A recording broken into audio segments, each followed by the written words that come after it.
अस्सलाम वालेकुम दोस्तों, आज मैं आपके लिए बहुत ही मज़ेदार सा शरबत बनाने की रेसिपी लेकर आई हूँ। बिना खोया रबड़ी डाले बहुत ही मज़ेदार कुल्फ़ी के जायके वाला, रबड़ी वाली कुल्फ़ी के जायके वाला ये शरबत बनके तैयार होगा।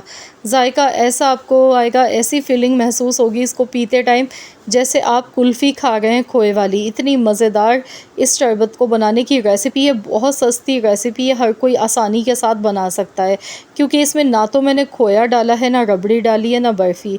उसके बावजूद भी इतना ज़बरदस्त ये शरबत बना है। इसमें क्या ऐसी चीज़ मैं डालूँगी जिसकी वजह से इसका फ्लेवर बहुत ज़्यादा बढ़ जाएगा। तो चलिए हम रेसिपी देख लेते हैं। इसके लिए 3/4 कप मैंने सबसे पहले चीनी ली है कढ़ाई में। कढ़ाई में हमने कुछ भी नहीं डाला था, बस चीनी डाली है। चीनी को हमने मेल्ट करना है। तो यहाँ पर अब मैं इसमें 2 टेबल स्पून बारीक चॉप किए हुए बादाम पिस्ते भी शामिल कर दूँगी, ताकि चीनी तो कैरेमलाइज़ होगी, साथ में बादाम पिस्ते भी इसमें रोस्ट हो जाएंगे। बहुत अच्छा सा इनका फ्लेवर आएगा निकल कर। गैस का फ्लेम आपने लो रखना है। अभी इसमें आपने चम्मच नहीं चलाना है, आपने इसे एज़ इट इज़ ऐसे ही छोड़ देना है हल्की आंच पर।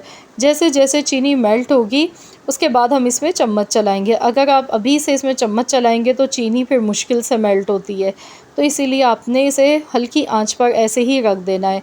चीनी को हमने इतना पकाना है कि चीनी मेल्ट हो जाए, इसके बाद इसका हल्का सा कलर चेंज हो जाए। हमने कैरेमलाइज़ इसे जायका देना है चीनी का, बस चीनी का जो कच्चापन होता है वो निकल जाए, क्योंकि इसमें हमें इस तरह का फ्लेवर चाहिए जिस तरह कुल्फ़ी में आता है। कुल्फ़ी हम खाते हैं तो उसमें भी चीनी को कैरेमलाइज़ किया जाता है, इसी तरह से पकाया जाता है। लेकिन अगर आप ज़्यादा डार्क कलर चीनी का कर देंगे तो चीनी जल जाती है और फिर इसमें कड़वाहट आ जाती है। शरबत पीने में आपको बिल्कुल भी अच्छा नहीं फिर लगेगा। बस इस तरह का ये देखिए गोल्डन सुनहरा कलर आना चाहिए। तो यहाँ मैं आपको दिखा देती हूँ, चीनी मेल्ट होने लगी है। तो बस ये मेल्ट हो चुकी है, इसी तरह का खूबसूरत सा कलर आना चाहिए। गैस का फ्लेम आपने बंद कर देना है। इसके बाद इसमें दूध आपने शामिल करना है। मैंने यहाँ पर 1 लीटर दूध लिया है। तो दूध हम जैसे ही डालेंगे तो ये देखिए चीनी इसमें जो हमने कैरेमलाइज़ की थी वो एकदम से हार्ड हो जाती है। मैं आपको चम्मच देखिए, चम्मच भी इसमें एकदम से जम गया है। तो अब गैस का फ्लेम ऑन कर लेंगे। अब हम जैसे जैसे दूध पकना शुरू होगा इसमें, तो ये चीनी खुद ब खुद दोबारा से मेल्ट हो जाएगी और दूध का बड़ा ही खूबसूरत सा इससे कलर आएगा दिखने में। दूध मैंने 1 लीटर इस्तेमाल किया है, वो फैलो मिल्क लिया है। आप चाहें तो डब्बे वाला, पैकेट वाला दूध भी यूज़ कर सकते हैं, जो भी आपको पसंद हो, जो भी आपके घर पर आता हो। तो यहाँ पर देखिए जैसे जैसे देखिए दूध पकना शुरू हुआ तो इसमें ये चीनी सारी ये देखिए मेल्ट हो गई है।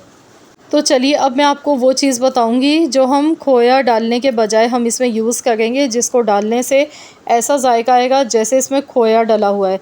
तो जी जनाब, तो ये मैंने यहाँ पर पापे लिए हैं, रस्क। तो रस्क तो इजीली मिल जाते हैं, बहुत ही आसानी से ही बेकरी से आपको मिल जाते हैं। तो यहाँ पर हमने इन्हें तोड़कर ग्राइंड कर लेना है। तो मैं यहाँ पर छोटे पीसेस में देखिए मैंने तोड़ लिया है। अब मैं इसे मिक्सी के जार में डालकर इसे पीस लेती हूँ। तो बिल्कुल से बारीक सा पाउडर नहीं बनाना है, थोड़े से चंक्स इसमें नज़र आने चाहिए।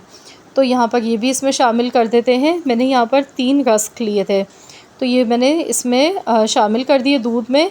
इससे ये होगा कि दूध भी गाढ़ा हो जाता है और जिस तरह से ये पक के तैयार होगा, जब हम ये शरबत पिएंगे तो हमें ऐसी फीलिंग आएगी जैसे मुंह में खोया या फिर मावा आ रहा है। इतना मज़े का आपको फ्लेवर लगेगा।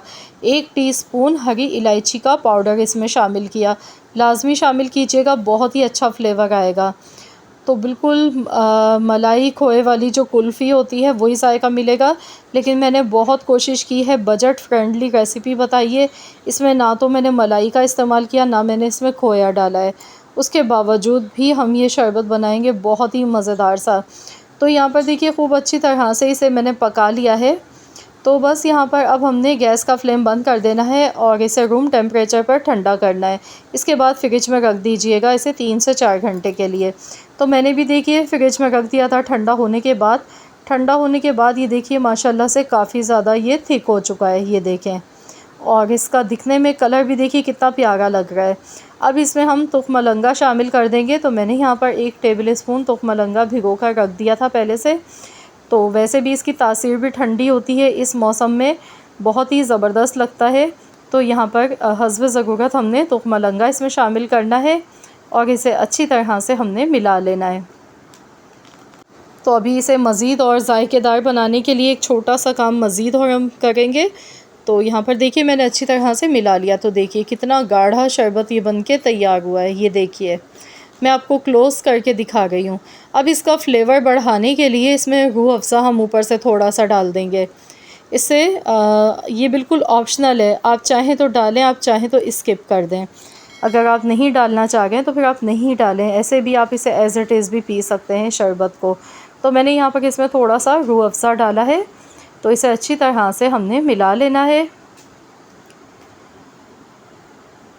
तो ये देखिए बहुत ही मज़ेदार सा कुल्फ़ी के जायके वाला ये शरबत हमारा बनके तैयार हो चुका है, जिसे देखते ही मुंह में पानी आ गया। इतना मज़े का बना है। थोड़े से बादाम पिस्ते आपने ऊपर से गार्निश कर देने हैं।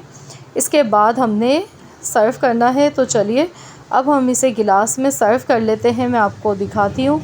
तो ये देखिए माशाल्लाह अल्हम्दुलिल्लाह बहुत ही गाढ़ा मज़ेदार ये शरबत बनके तैयार हुआ है। तो एक बार तो बनता ही है, आप लोग इस रेसिपी को ट्राई करके देखें और अपना मुझे फ़ीडबैक देना मत भूलें। मुझे ज़रूर बताएं आप सबको कैसी लगी है मेरी ये रेसिपी। आई होप कि आप सबको ये रेसिपी ज़रूर पसंद आई होगी। तो इस गर्मी के मौसम में ये ठंडा ठंडा मज़ेदार सा कुल्फ़ी वाला शरबत ज़रूर पीजिएगा और दुआओं में मुझे याद रखिएगा। रेसिपी अच्छी लगी है तो लाइक कर दें, शेयर कर दें। चैनल पर नए हैं तो चैनल को सब्सक्राइब कर लें। मिलते हैं इंशाअल्लाह ताला नेक्स्ट एक और रेसिपी के साथ। तो जब तक के लिए अल्लाह हाफ़िज़।